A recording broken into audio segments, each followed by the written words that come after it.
what I was saying is that selling is coach's biggest problem. Okay. And I'm just going to walk through 4 reasons why. If you're not selling, it's probably one of these things. And the sooner that you address this and address your own resistance to selling, the sooner you're going to make a lot more money in your business. Okay. So, number one reason is if you don't know what to sell.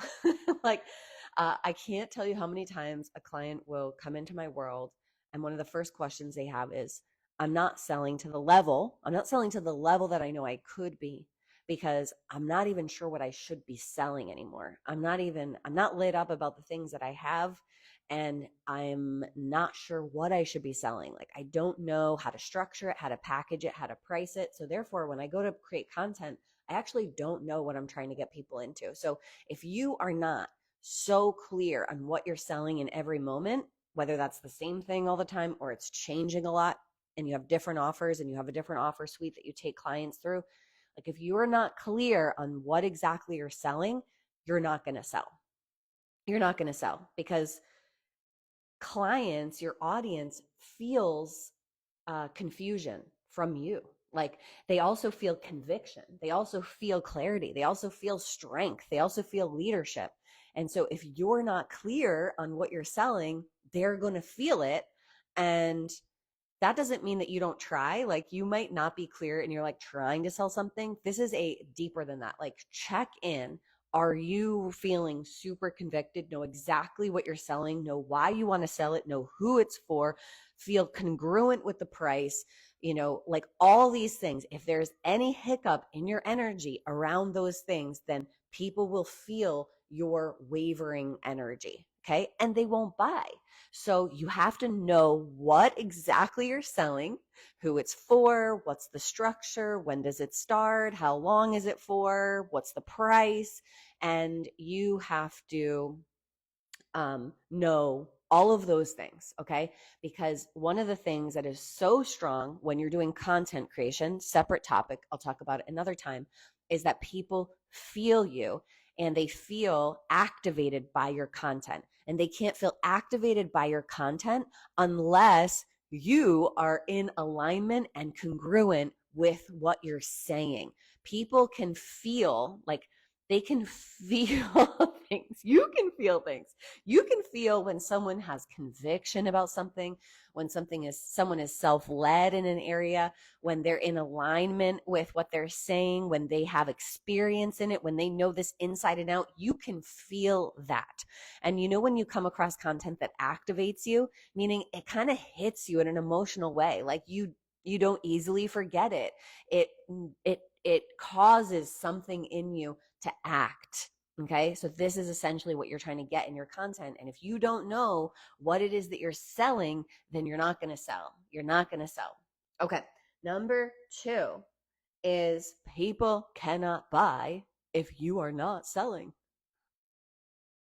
They can't buy if you are not selling every single day. You should be selling every single day. You should be selling every single day.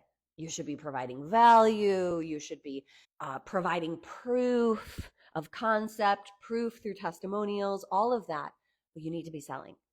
Okay. Every single day you make it a practice that you are selling something today. Okay. And so that means that in everything that you do for your business, at some point during the day, you have to spend time curating what you're selling. Okay. What you're selling. And that can be in the DMs, that can be in your stories, but you need to be selling. If you're shying away from selling, it's probably because of number 1, you're not sure what to sell, right? You're not sure of yourself. You're not sure if you should be selling like a $77 digital product, or you should be selling a $7,700 coaching program. And you're just not sure which one, and all of the above, and your signature program, and like, there's a lot of question marks in your head. And if there's a lot of question marks, you're not going to sell, you're going to shy away. And so if you're not making offers every single day, teaching your audience that this is a place, this is a business, this is a place of business. When they come here, they're going to learn from you. They're going to get inspired, activated by you. You're going to be a leader for them. You're going to show them what's possible, but you are going to sell to them. And the reason you're going to sell to them is because you believe so wholeheartedly in what you do and that their life is going to be changed if they work with you. When you believe that, you sell because you believe that it is of service to someone. Okay. Now, that makes me want to go into number 4. So I'm going to come back to number 3 in that you have to redefine sales in your head. If there is anything in you that still believes that sales is sleazy, is murky, people don't like it, like if there's anything in you that still resonates with that, no shame, because I have had that. I just did a lot of work, inner work, to investigate that and change it. I literally formed new pathways, new belief systems around this.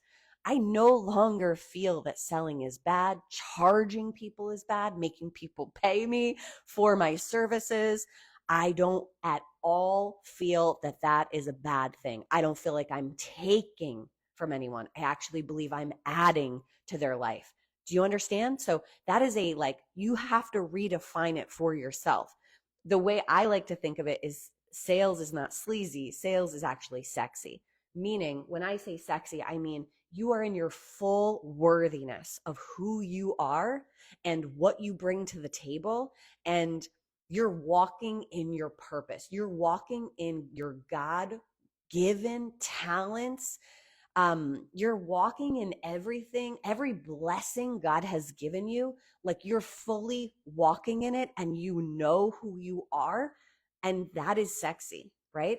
And that feeling to bring someone else on the journey with you, which is what sales is, that's amazing, right? So it's not bad. It's not something that when you send the DM back to someone who's interested and now you're like, oh gosh, I think they're going to think it's too much and they're going to think gosh, why is she trying to sell to me? And they're going to think I hate her and who does she think she is? And I'd never buy that. And whatever you have going on in your head, right?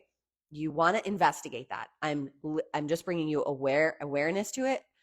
Nothing, I will repeat this, separate topic, but very important for doing inner work. If you condemn yourself or shame yourself or make you feel bad about the way that you are, the way that you think currently, that is the surest way to not actually change. Loving yourself is actually the only way to make you release limiting beliefs about yourself. So if we've come to the awareness that you have money stuff and you have some fears about selling to people, then you want to love yourself, not condemn yourself into changing that, right? Because like what I said, it is a strong love of yourself, the worthiness piece that comes that makes you overflow and want to bring other people in. And you believe that it's actually a gift for them to pay you, to take themselves seriously enough to pay you so that you can hold them in a container and help them do the thing that they want. They have a vision for their life and you can help them get there. So that is a gift. There is nothing bad about that. So I want you to love yourself into, investigate lovingly that probably little girl of you that has some hiccup about selling your services to people. Okay. And then number 4, the other main reason why I see so many clients, like thousands of clients served at this point, why do they not sell every single day is because they are afraid that what they do or what they're selling is not good enough. They are so afraid of being rejected, of a client not being happy, of a client refunding, of someone saying something negative to them on the internet or about them, that they shy away from boldly selling every single day. Okay. Because they're so afraid that what they have is not good enough, that what they have created, their program, their course, whatever they're selling, is just not good enough yet. It's actually like the thing that I've seen the most hold so many people back. It's like when you're not sure if it's good enough, the fear of it not being good enough and that coming true and someone saying that it's not good enough to you, that fear alone, which because it usually doesn't happen. Usually, well, that if you have that fear, it means you care so much. You're actually a really good person. You care so much. You want your clients to succeed. So it's likely really good. It's likely that you're over delivering. It's likely that it's more than enough. But you actually just still sit in that perfectionist fear that it's not good enough. And so you don't boldly sell every single day because you are so afraid that it's still not good enough, that it's still not good for the price that you want to charge, that that no one's going to pay that or whatever. So I'll review really quickly for those of you who maybe just came in. If you're listening to the replay and this served you, please let me know in the comments. I would really love that. You need to know what you're selling. People are not selling every day, boldly selling every day because they don't know what to sell. They kind of have some ideas of what to sell, but they are not so convicted in themselves about selling and what they're selling, so they shy away from selling. And then people can't buy if you're not selling. So if people don't see your offers, they are not going to buy, and that's why you're not selling. Sales, you have to redefine what selling means. But selling is power. Selling is sexy. Selling is you and your full worthiness. Selling is not bad. Selling is amazing. Okay. And then release the fear that it's not good enough. Like the only actual way that you're going to get over that fear is to do it, is to keep selling, sell more, and keep facing the fear by doing it, by being in action, versus sitting on the sidelines afraid to sell because you're afraid to get that feedback. Okay, so that's what I have for you today. Love you. Bye.